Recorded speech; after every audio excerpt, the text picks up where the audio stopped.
Okay, so the next additional feature that we've added is to help us if we need to get some information added to our custom properties quite quickly. Well, when we go to SD parts, there's a new update part custom properties. Now in the past, we had data links. We were able to do a control Q and it would fire the data link and the data link would update our custom properties for us.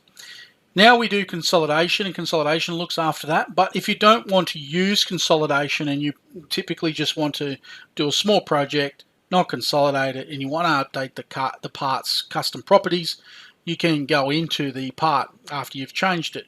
So for instance, if I was to go into this section and open it, there are custom properties in this section. If I was to select all of these items, including the mark, and delete them, I click OK and I go Control S, Control Q. The data link used to fire and the custom properties used to update.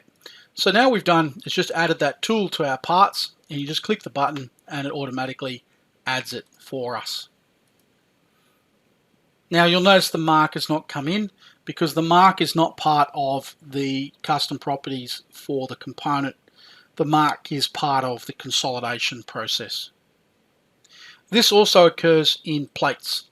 So if I was to close my section and I opened up a plate, consolidation is going to kick in, because when you get out of a file and you get back into your zone and you've hit Control S, it will do a rebuild for you automatically and kick off the consolidation process. And now open. Section 12 has been added for us.